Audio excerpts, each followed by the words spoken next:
احنا مش حضانه، احنا مش مدرسه، احنا مش سنتر، احنا منصه تعليم برمجه للاطفال اونلاين. ازيكم عاملين ايه؟ انا يوسف محمود تيم ليدر في اي سكول، والنهارده الكادر مظبوط؟ لا. ابدا. عاملين ايه يا جماعه؟ سسبنس. عملت ايه السنه دي يا ابوكي؟ عملت ايه في خلال سنة 2024؟ بص، عملت حاجات كتير قوي. عملت لهم سيكريت سنت. عملت حاجات كتير في الشركه. عدلنا بروسيس، عيننا ناس، وعملنا حاجات فن في النص لذيذ. من اكتر الحاجات اللي فرقت معانا بصراحه المكان الجديد. من احسن الحاجات اللي حصلت الحمد لله احنا نقلنا الفرع الجميل ده. نفسي يطلع بشكل، والحمد لله طلع بشكل كويس قوي قوي، يعني عجب الناس. الحمد لله الجروس ريت اللي كنا بنسعى لتحقيقه حققنا اكتر منه ب7 مرات. احنا محققين اعلى معدلات الكاستمر ساتسفاكشن من الكاستمر سيرفيس في الستار ريتنج 4.8 وده رقم كبير جدا في الماركت. وصلنا 131,000 طالب. خلي 100,000 واحد شافوا حاجه وانتفعوا بيه بشكل او باخر. دي حاجه من الحاجات الجميله. عملنا مبادره براعم مصر الرقميه، كنا قدها وطلع بشكل كويس يعني. وزاره الاتصالات كانت شايفه نفس الرؤيه وعملناها سوا الحمد لله. عارف المشكله في ايه؟ ان القعده دي انا اللي بقعدها للناس. بوم. هو ده تيم الميديا كده على طول. السنه دي بس مطلعين ما يقارب من 2,500 ل 3,000 فيديو.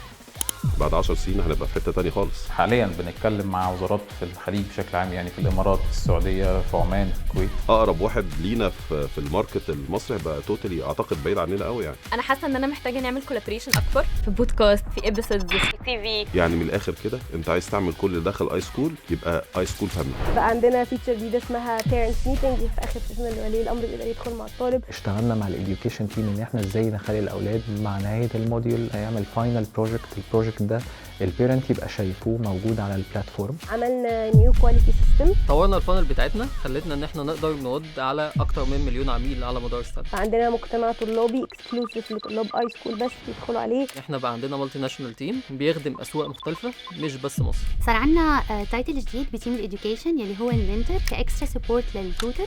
كل ما يبقى عندك جنسيات اكتر في الشركه، كل ما انت بقيت مالتي ناشونال اكتر، كل ما انت بقى عندك برسبكتيف مختلف. تفتكروا اي سكول عايز تعمل ايه الفتره اللي جايه؟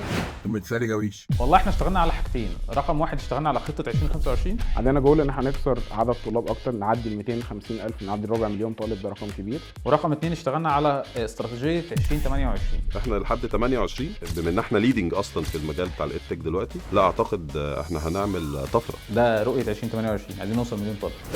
This is just the beginning and the best is yet to come.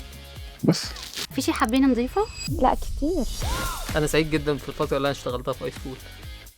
سو لاكي ان انا لما دخلت اي سكول دخلت على التيم دوت. الناس كلها فاهمه بعض، ناس بتفكر بشكل مختلف، بتشتغل بشكل مختلف. حابب اشكر كل فرد معانا لان هو سبب النجاح اللي احنا وصلنا له. دي الفكره اللي بتخليك تسستين وتكبر بالورد اوف ماوث اللي الناس بتتكلم بيه عليك من الاكسبيرينس بتاعت ولادهم. انا اقول لاصحابي ان هم يخشوا اي سكول عشان هي جميله وبفهم منك. كانوا يعني سو جود، كانت اكسبيرينس حلوه، تجربه حلوه قوي.